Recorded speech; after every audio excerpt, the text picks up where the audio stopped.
ராமராஜன் படத்தில் இந்த பசுமாடுகிட்ட பால் கறந்து அந்த பாட்டு ஹிட்டுன்னா அப்புறம் 10 படத்தில் ராமராஜன் இல்லாட்டாலும் அந்த பசுமாடு தான் இருக்கும்.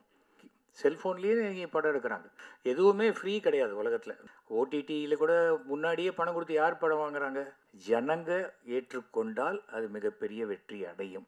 பேமெண்ட் வந்தால் தான் அது சினிமா நமக்கு, அது தொழில். இல்லைன்னா அது சமூக சேவை தான். ஒருவேளை என் ட்ராமா உங்களுக்கு பிடிக்கலன்னா நீங்கள் கொடுத்த பணம் வேஸ்ட் இல்லை. இல்லைன்னா நம்மளே இப்போ படம் எடுத்து நம்மளே ப்ரொஜெக்ஷன் போட்டு நம்மளே பார்த்துக்கிற மாதிரி தான். மாதத்துக்கு 10 அல்லது 15 அனாதை பிணங்களை கொண்டு வந்து அடக்கம் செய்கிறோம். ஃபர்ஸ்ட் ஷோ டிக்கெட் 1000 ரூபா, லாஸ்ட் ஷோ டிக்கெட் 300 ரூபா. பட் இந்த இலவசம் அப்படிங்கிறாங்க. நிறைய கஜானாங்கிற வார்த்தை போச்சுனோன்னு எனக்கு யாரும் கஜானா காலிங்கிறத இங்கே சொல்லிடக்கூடாதுங்கிறதுனால போட்ட பணம் அந்த தயாரிப்பாளருக்கு வரணும். நம்ம எல்லாருக்கும் மிக பிடித்த எஸ்.வி. சேகர் சார் அவர்கள் முதலில் பேச அழைக்கிறேன்.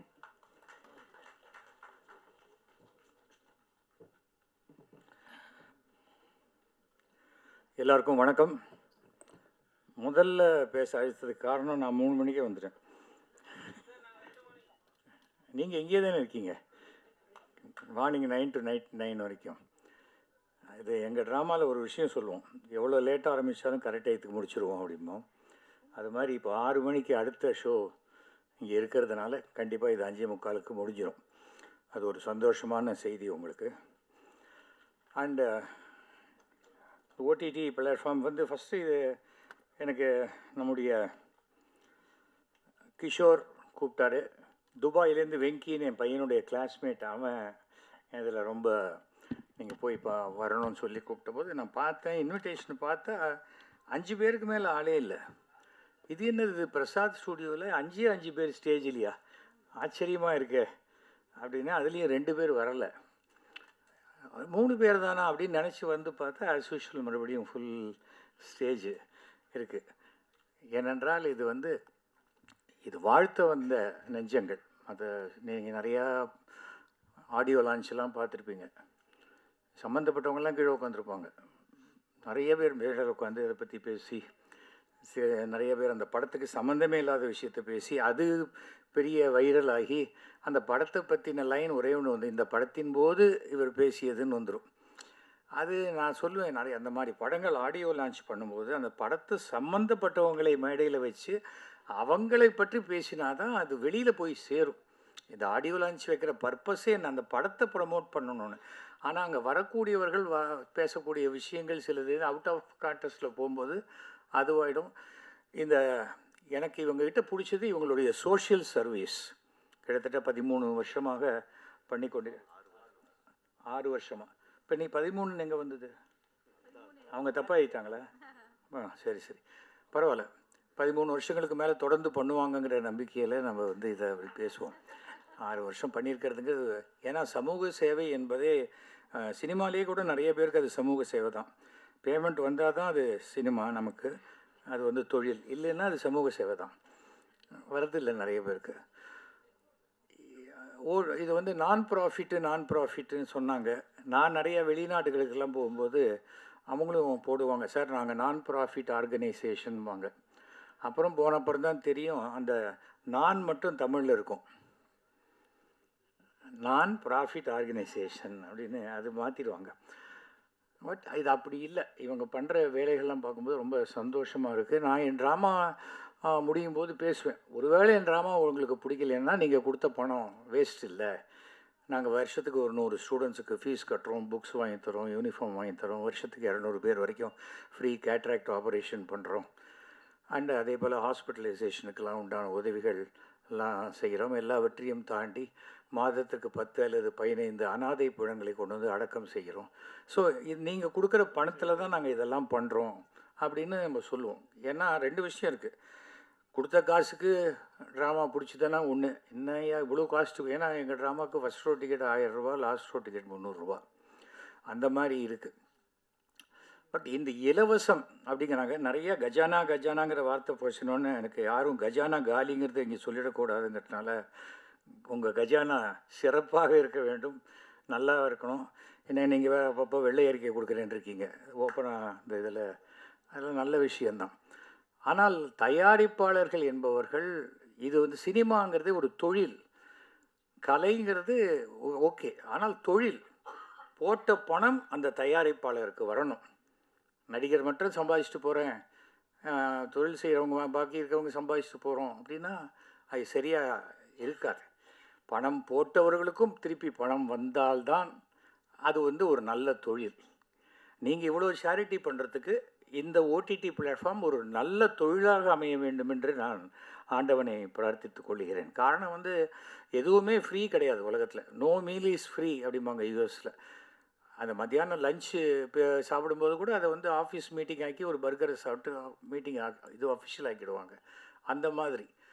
ஸோ அந்த ஓடிடி பிளாட்ஃபார்ம் அப்படிங்கும்போது இன்னொரு விஷயத்தை நான் இப்போ பார்த்தேன், 4-5 ட்ரெய்லர் பார்த்தேன். எல்லாருமே அந்த சமூக அக்கறையோடு எடுக்கக்கூடிய விஷயங்களாகத்தான் இருக்கிற மாதிரியாகத்தான் தெரியுது. அது வந்து அந்த மாதிரி மட்டுமே இப்போ என்டர்டெயின்மெண்ட் மீடியாவில் வந்து கொஞ்சம் உங்களுக்கு என்டர்டெயின்மெண்ட்டுக்கு உண்டான விஷயங்களும் இருக்கணும். நல்ல சில படங்கள் பாருங்கள், ஃபர்ஸ்ட் ஹாஃப் முழுக்க காமெடியாக இருக்கும், செகண்ட் ஹாஃப் சென்டிமெண்ட் போய் கிளைமேக்ஸ் ஆக்ஷனில் போய் எல்லா விஷயங்களுமே இருக்கும். ஆனால் அந்த ஓடிடிக்குன்னு எடுக்கும்பொழுது, குறும்படம்னு எடுக்கும்போது பார்த்தா ஒரு சோக காட்சி, ஒரு பரிதாபமான நிலைமை அப்படியே நம்ம வர வேண்டியது கிடையாது. அதை தாண்டின உங்களுக்குள்ளேயே இப்போது ஃப்ரீங்கிறதுனால உட்காந்து பார்த்துட மாட்டாங்க. அவங்களுக்கு பார்க்க ஆரம்பிக்கும் பொழுது அது முடிகிற வரைக்கும் நம்ம இன்ட்ரெஸ்ட்டு க்ரியேட் பண்ணக்கூடிய கண்டென்ட்டை நம்ம கொடுக்கணும். அதுக்கு நீங்கள் உங்கள் டெக்னிக்கல் டீம்லாம் என்ன வேணால் இருக்கலாம், ஆனால் அந்த கண்டென்ட்டை செலக்ட் பண்ணுற டீம் நல்ல டீமாக வைத்து கொள்ள வேண்டும். ஏன்னா ஓடிடியில் கூட முன்னாடியே பணம் கொடுத்து யார் படம் வாங்குகிறாங்க? பெரிய படம் யார் பார்ப்பார்களோ, பெரிய ஆர்டிஸ்ட் படம் யாரோ அந்த படங்கள் தான் வாங்குகிறாங்க. ஷேரிங், ரெவின்யூ ஷேரிங்லாம் ஓகே உங்களுக்கு பிடிச்சிது.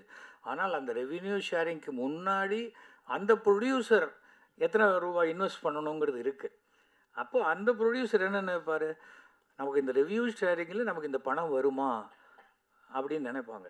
அதனால் நீங்கள் நிறையா யோசித்து நிறையா விஷயங்கள் பண்ணுங்கள். ஏனென்றால் எந்த தொழிலுமே எடுத்தோன்னே டிஸ்கரேஜ் பண்ணக்கூடாது. ஆனால் அதே சமயம் ப்ளஸ் அண்ட் மைனஸ் எல்லாவற்றையும் யூகி சேது வந்திருக்காரு, வாங்க இங்கே உங்களுக்கு தான் அந்த ஷேர். அது வாங்க பாஸ், உங்கள் ஃபோட்டோவை போட்டு ஆளே காணும் வாங்க வாங்க வாங்க. யூகி சேது அவர்கள் தொலைக்காட்சியினுடைய முன்னோடி இவர்களாம் தான், வாங்க.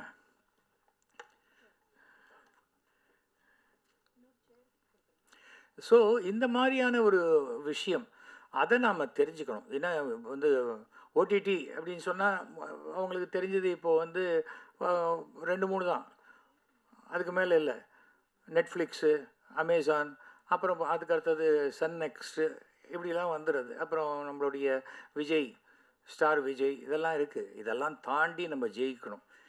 கலை உலகத்தில் மட்டும் ஒரே ஒரு விஷயந்தான், இந்த விசிட்டிங் கார்டு அந்த விசிட்டிங் கார்டு இது அது எதுவுமே இல்லை. இது வந்து அப்ரூவ் பண்ணணும். ஜனங்க ஏற்றுக்கொண்டால் அது மிகப்பெரிய வெற்றி அடையும். இல்லைன்னா நம்மளே இப்போ படம் எடுத்து நம்மளே ப்ரொஜெக்ஷன் போட்டு நம்மளே பார்த்துக்கிற மாதிரி தான் அது இல்லை. அதனால் நல்லா ஒர்க் பண்ணுங்கள். நல்ல யங்ஸ்டர் டீம் நல்லா இருக்கீங்க, இளைஞர்களுக்கு வாய்ப்பு கொடுக்கணும் அப்படிங்கிறீங்க. ஆனால் அதே சமயத்தில் முதியோர்களுடைய அனுபவங்களையும் எடுத்துக்கொள்ளுங்கள், அதுதான் ரொம்ப முக்கியம். ஏன்னா அது இருந்தால் தான் அது வெறும் இளைஞர்கள் மட்டும் பெருசாக எல்லாத்தையும் பண்ணிட முடியாது. அனுபவம் தான் பாடம் அப்படின்னு சொல்லுவாங்க. சினிமாவில் நிறைய அனுபவசாலிகள் இருக்கிறார்கள். ப்ராபப்ளி சில பேர் வெற்றி பெறாதவர்களாக கூட இருக்கலாம். ஆனால் அவர்களுடைய அனுபவங்களை எல்லாம் பயன்படுத்தி கொள்ளுங்கள். இன்றைக்கி டெக்னாலஜி வந்துடுது. நேற்றுக்கு ஒன்றுன்னு ஒரு படம் வந்திருக்கு, ஐ திங்க் நீங்கள் பார்த்துருப்பீங்க. ஸோ ராஜ்குமார் ஒரே ஒருத்தர் எடுத்து வந்த படம், இது உலக சாதனை. இது நம்ம தமிழர்கள்லாம் அப்படி கைத்தட்டி அவரை வந்து வரவேற்கக்கூடிய ஒரு விஷயம். அந்த மாதிரி ஒரு டெக்னாலஜியெல்லாம் மாறி போச்சு. இன்றைக்கி செல்ஃபோன்லேயே நீங்கள் படம் எடுக்கிறாங்க, வந்துடுச்சு. ஸோ இதுங்க அதுதான் வேணும், இதுதான் வேணும், இவங்க தான் வேணும், அதெல்லாம் மாறி போகும்பொழுது அந்த காலகட்டத்துக்கு ஏற்ப எல்லாவற்றையும் தாண்டி ரசனைகளுக்கு ஏற்ப நீங்கள் உங்களுடைய தொலைக்காட்சியை வடிவமைத்து கொள்ளுங்கள். அதுதான் உங்களுக்கு மிகச்சிறந்த வெற்றியை கொடுக்கும். அதுதான் சினிமாலேயே சக்ஸஸ் இஸ் ஃபார்முலா அப்படிம்பாங்க, மைட் இஸ் ரைட் அப்படிம்பாங்க. எது வெற்றியோ அதுதான். ராமராஜன் படத்தில் இந்த பசுமாடுகிட்ட பால் கறந்து அந்த பாட்டு ஹிட்டுன்னா அப்புறம் 10 படத்தில் ராமராஜன் இல்லாட்டாலும் அந்த பசுமாடு தான் இருக்கும். ஏன்னா அந்த பசுமாடு தான் சென்டிமெண்ட்டுங்க. அப்புறம் திடீர்னு சொல்லுவாங்க, இல்லை சார் இப்போ கொஞ்சம் இதுவும் மாறி போச்சு, நடுவு ராமராஜன் பால் கறக்கட்டும், பசுமாடு பாடட்டும். சரி, அதுதான் வெற்றி. ஓகே, அப்படி எடுப்பாங்க. எல்லாருமே அப்படி தான் போனாங்க. எல்லாம் வித்தியாசமான முயற்சிங்கிறது இப்போ தான் இந்த காலகட்டங்கள். ஆனால் எல்லாமே ஆர்ட் ஃபிலிம் மாதிரி, ஃபிலிம் ஃபெஸ்டிவலில் பார்க்குற படம் மாதிரி இருந்ததுன்னா, அதை நம்ம வாசலில் பார்க்கக்கூடிய ஒரே விஷயத்த ஸ்க்ரீனில் வந்து பார்க்குறதுக்கு எதுக்கு காசு கொடுத்து பார்க்கணுன்னு தோணும். அந்த சீனுடைய பிரம்மாண்டத்துக்கு உண்டான கண்டென்ட்டை யோசித்து பண்ணினா உங்களுக்கு நிச்சயமான வெற்றி கிடைக்கும். என்றைக்குமே இந்த முயற்சி பாண்டிச்சேரியிலேருந்து நிறைய கலைஞர்கள் நான் பார்த்துருக்கேன். சினிமாக்குள்ளே வந்து வெற்றி பெறணும்னு வரக்கூடியவங்க நிறைய பேர் வந்திருக்காங்க. எந்த காலத்திலும் உங்களுடைய நீங்கள் கொடுக்க வந்துருவோன்னு சொன்னீங்க. அதே மாதிரி நீங்கள் எவ்வளவோ சேரிட்டி பண்ணுறீங்க. அந்த சேரிட்டி உங்களை காப்பாற்றும். உங்களுக்கு அனைவருக்கும் என்னுடைய மனமார்ந்த வாழ்த்துக்களை நான் தெரிவித்துக் கொள்கிறேன். இன்றைக்கு நேற்றுக்கு தான் நம்முடைய முதுபெரும் ரொம்ப சந்தோஷங்க. உங்கள் எல்லாருக்குமே இந்த மாதிரி ஒரு டிஃப்ரெண்ட்டாக ஒரு ஆடியோ லான்ச் அந்த மாதிரி நடக்கிற இடத்துல ஒரு ஓடிடி லான்ச் அது வந்து நடக்குது. இது மிகப்பெரிய வெற்றி அடைய வேண்டும் என்ற வாழ்த்துக்களை நான் சொல்லிக்கொள்கிறேன். என்னுடைய பங்களிப்பு, என்னுடைய நாடகங்கள் எல்லாமே என்ன உண்டோ அதெல்லாம் இதில் நம்ம போடுவோம் செய்வோம். அனைவருக்கும் நன்றி, வணக்கம்.